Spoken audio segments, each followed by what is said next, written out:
It's a beautiful sunny day, the kind of day you just want to hop into the Jeep, take the top off, and cruise down the road. But these freedom panels can be cumbersome. No, it's not that difficult to take them off, but once you get them off, where are you going to put them? Are you going to throw them in your trunk? You're going to put them in your garage? And then what happens if it rains? There's got to be an easier way to enjoy this sunshine. A company called BESTOP does, and they actually make a freedom panel replacement for your Jeep Wrangler, and that's what we're going to check out in this video. If you're new here, my name is Jeff, and this is Jeff Reviews for You. I review a whole lot of products. I specialize in reviewing as seen on TV items. Every once in a while, I do a little bit of a DIY just because I like to. If that interests you, I would love it if you would subscribe to my channel and click the bell below. That way you're notified every time I release a video just like this one. One more thing, don't forget to check down the description for my social media, Instagram, Facebook, and Twitter. I would love it if you would follow me there too. Now let's go unbox, install, and test out this freedom panel replacement from BESTOP. The freedom panels are off.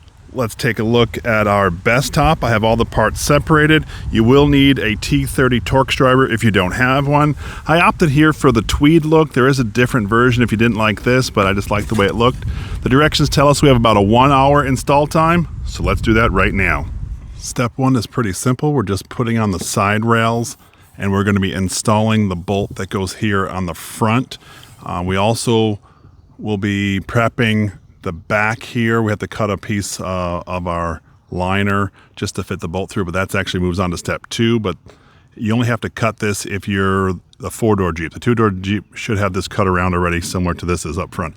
So now what I'm going to do is I'm going to put this in and then screw in the front bolt and move on to step two. My utility knife just wasn't cutting it, so I got a regular knife and I just cut right through, just a little slit there on the top. Now I can fit the bolt through to connect into the bottom.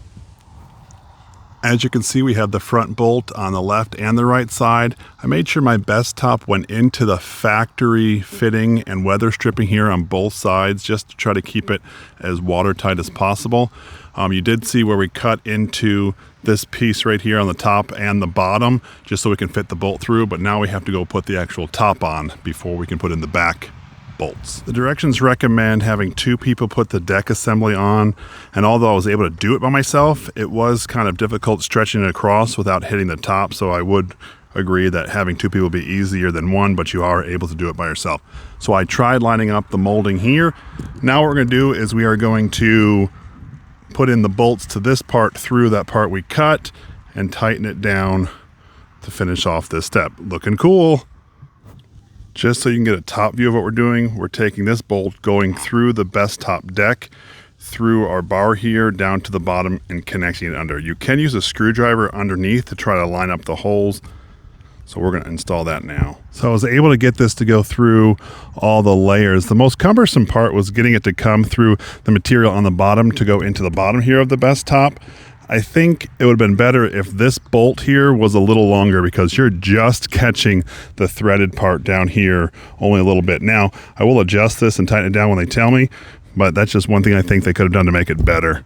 Our next step is to install our vehicle mushroom knobs towards the back of the BESTOP. You're actually using your factory mushroom knobs to install into the BESTOP. Here's what the mushroom knobs look like installed. I did find that it was beneficial to reach under here and push down. That way the mushroom knob was able to go in pretty easily. Now these are just in there, they're not tightened down, because the directions tell us do not tighten them down at this time.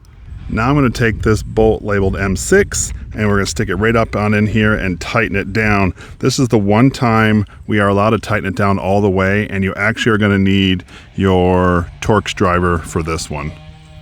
Next step is securing this bracket on this side and the other, just making sure you don't force in these screws. They will go in, but just don't force them because you can strip them. This is actually where the back clamps go from the freedom panels, but now you're being held tight here with the BESTOP.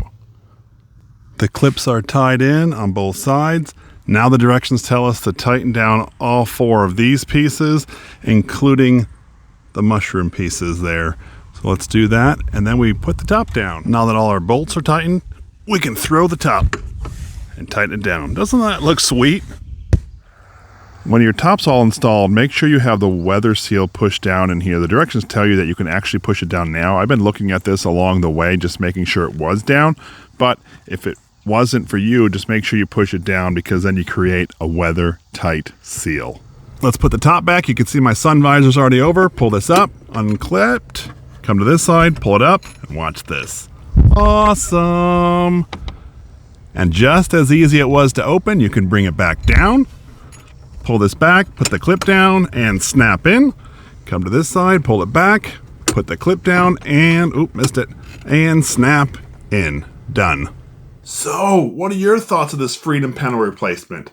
Not so bad in my opinion, but I would love to hear from you. Let me know down in the comment section below. We've had this top installed for about a week now, and this is the first official rainstorm, so I'm just checking to see if there are any leaks.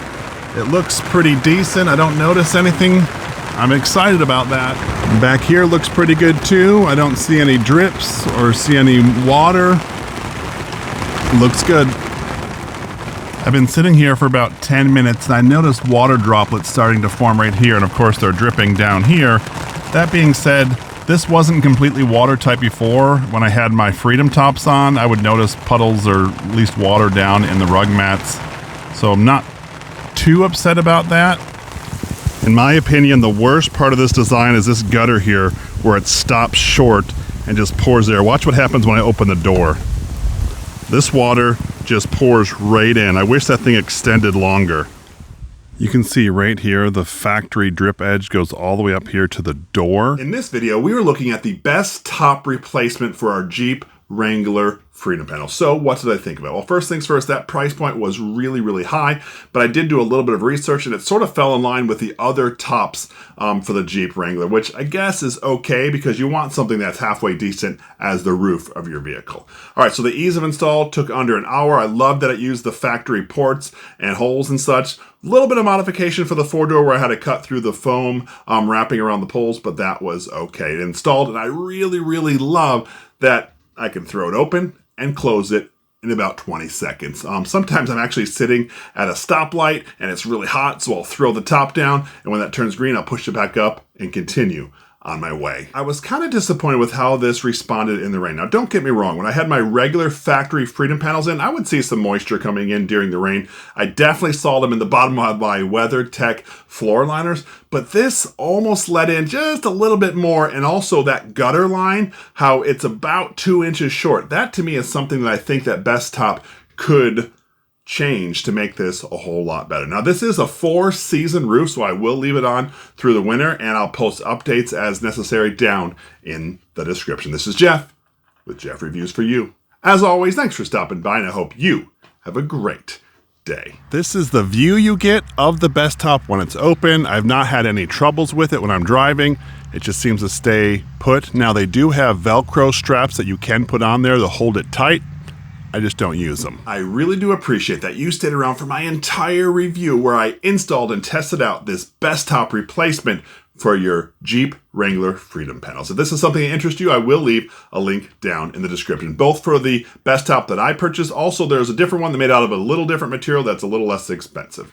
You know what? During this review, when I was sitting inside my Jeep, my feet were all over my WeatherTech floor mat. So what I'm gonna do is I'm gonna link that review right up here, and I would love it if you would click on this link. And when you do, by the magic of the internet, I'm going to join you at that review. So go ahead, click it. It's safe. I promise.